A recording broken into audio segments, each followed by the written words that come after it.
The more radical the necessary change, the more pain that accompanies it. Like the more opportunity as well. And a lot of what we learn painfully. And so it's not surprising that people shrink away from learning. We learn in pain and anxiety very frequently. Everyone knows that. It's like the things that you really learned in life. It's like, it was no joy, man. Like it took you out. And so the fact that people flee from that is hardly surprising. But it doesn't help, that's the thing. It just stores up the catastrophe for later.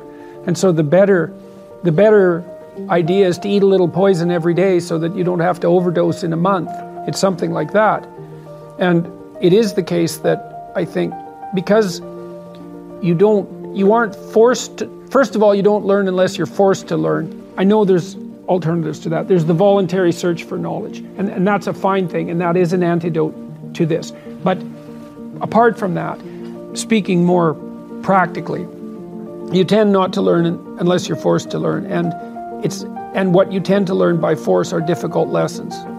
And so people are very prone to not seek that out. It's not surprising. But it's because they don't understand the consequences very well. You know, it's because they're convinced that there's some way of forestalling the necessary learning. And there isn't any way of forestalling it. All you do is make it worse in the future. You make yourself smaller and you make the lesson harder. And so that's why in so many religious doctrines there's emphasis on humility. You know, and humility isn't to debase yourself. It's to understand that you don't know enough so that your life isn't going to be miserable. And so every chance you get to grab something new that will help you along your way, you should take it as fast as you can.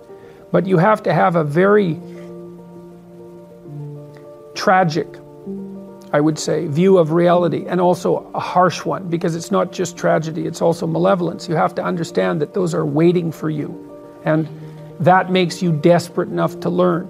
And that might make you desperate enough to fall out of your ideology. But that's a hard way of looking at the world. You kind of have this idea that, well, you're free as a child, and then let me see if I can put this properly, that you have a certain delightful, wonderful, positive freedom as a child, and then that's given up as you approach adulthood. But the truth of the matter is that you have a lot of potential as a child, but none of that is capable of manifesting itself as freedom before you become disciplined. And discipline is a matter of the imposition of order, and the order is necessary, especially for people who are hopeless and nihilistic. And lots of people are hopeless and nihilistic, way more people than you think. And part of that is because no one's ever really encouraged them. And so the book is in part a matter of encouragement. It's like, lay a disciplinary structure on yourself, get the chaos in check, and then you can move towards a state that's freer, because it's discipline first. Like, look, if you're going to become a concert pianist, there's going to be several thousand hours of extraordinarily disciplined practice. That's the imposition of order on your potential, let's say. But what comes out of that is a much grander freedom. And so in virtually every freedom that you have in life that's true freedom is purchased at the price of discipline. One of the things I've been talking to my audiences about is the relationship between responsibility and meaning, which is, what would you say? It's a constant refrain in the book. It's one of its underlying messages, let's say, or themes is a better way of thinking about it. You know, if you start with the presumption that there's a baseline of suffering in life, and that can be exaggerated as a consequence of human failing, as a consequence of malevolence and betrayal and self-betrayal and deceit and all those things that we do to each other and ourselves that we know that aren't good, that amplifies the suffering. That's sort of the baseline against which you have to work. And it's contemplation of that often that makes people hopeless and depressed and anxious and overwhelmed and all of that, and they have the reasons. But you need something to put up against that. And what you put up against that is meaning. Meaning is actually the instinct that helps you guide yourself through that catastrophe. And most of that meaning is to be found in the adoption of responsibility. So if you think, for example, about the people that you admire, well, you think about when you have a clear conscience first, because that's a good thing to aim at, which is something different than happiness, right? A clear conscience is different than happiness. Yeah, it's better. Yeah. That's you're not better. Like guilting yourself. You're not feeling bad about yourself. That's right. You feel that you've justified your existence, right? And so you're not waking up at 3 a.m. in a cold sweat thinking about all the terrible things that you've involved yourself in. What you said to someone that you shouldn't have said, or how you acted, or lied, what or opportunity you lost, or the things that you've let go that you should have capitalized on, and all of that. And so, if you think about the times when you're at peace with yourself with regards to how you're conducting yourself in the world, it's almost always conditions under which you've adopted responsibility, right? At least the most guilt I think that you can experience, perhaps, is the sure knowledge that you're not even taking care of yourself, so that you're leaving that responsibility to other people, because that's pretty pathetic. And unless you're psychopathic and you're living a parasitical life, and that characterizes a very small minority of people, and an even smaller minority think that's justifiable. But most of the time you're in guilt and shame because not only are you not taking care of yourself, let's say, so someone else has to, but you're not living up to your full potential. And so there's an existential weight that goes along with that. Your best bet is truth. But that doesn't necessarily mean that's always going to do the trick, right? I mean, sometimes you go fight a dragon and it eats you.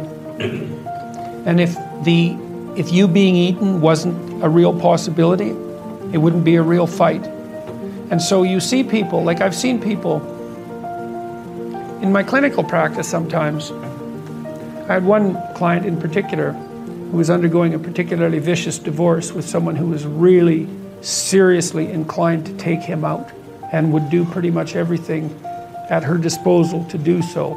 And I strategized with him for about 3 years, and we did everything, and hyper carefully. He was a very conscientious and diligent person, and he put into practice everything that we discussed and strategized, and he still he got backed into a corner so hard that I didn't know how to help him anymore.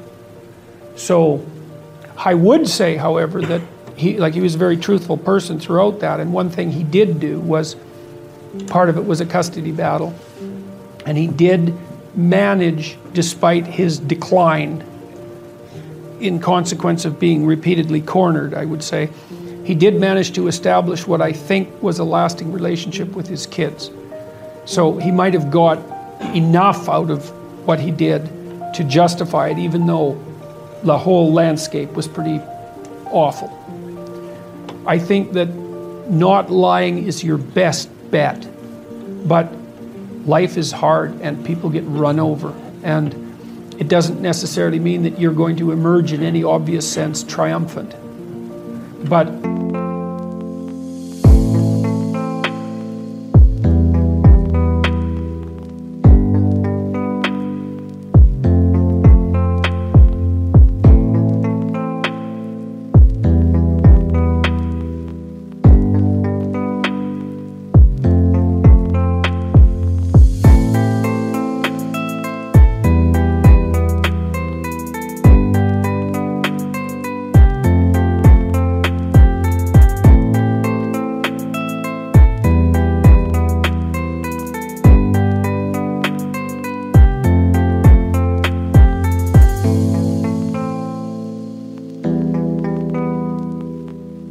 if you take the alternative path, especially when you're facing severe tribulations, let's say, and you complicate those with deceit, you can be sure that whatever tragedy that you're confronting is going to turn into not only tragedy, but something very much akin to hell.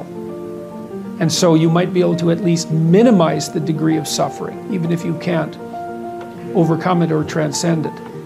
And that's something, you know. So you start your path and you think that you're heading, you know, towards your star. And so you go in that direction. And then, because you're here, the world looks a particular way, but then when you move here, the world looks different, and you're different as a consequence of having made that voyage. And so what that means is that now that thing that glimmers in front of you is going to have shifted its location, because you weren't very good at specifying it to begin with, and now that you're a little sharper and more focused than you were, it's going to reveal itself with more accuracy to you. And so then you have to take a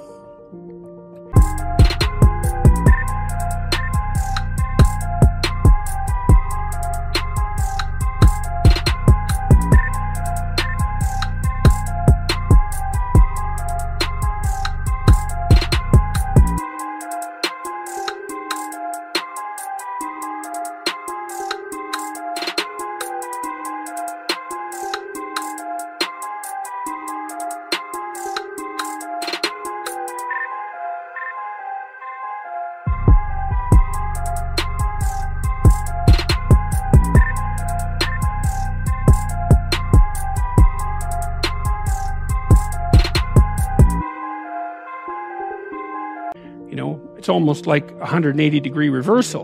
But it isn't, because, you've gone this far, and that's a long ways to get that far. But that's a lot farther than you would be if you just stayed where you were, waiting.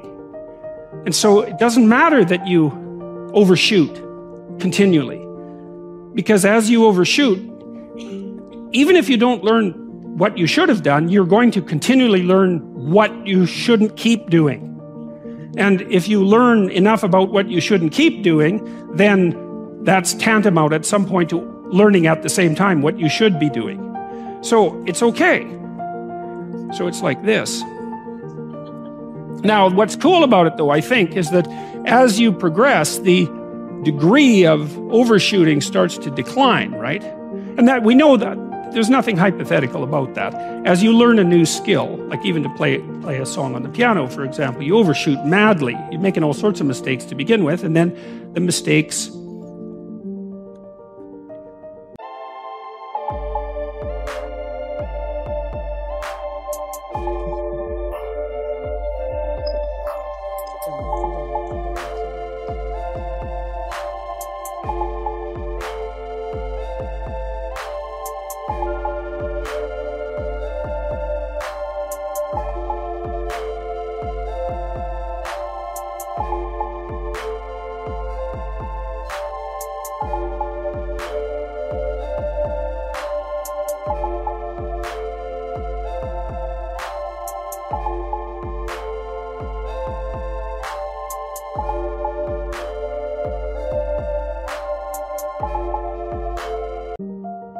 they disappear. So anyways, the fact that you're full of faults doesn't mean you have to stop. And thank God for that. That's a really useful thing. And the fact that you're full of faults doesn't mean that you can't learn. And so you can posit an ideal, and you're going to be wrong about it, but it doesn't matter, because what you're right about is positing the ideal and moving towards it. If the actual ideal isn't conceptualized perfectly, well, first, surprise, surprise, because what are you going to do that's perfect? So it doesn't matter that it's imperfect. It just matters that you do it and that you move forward.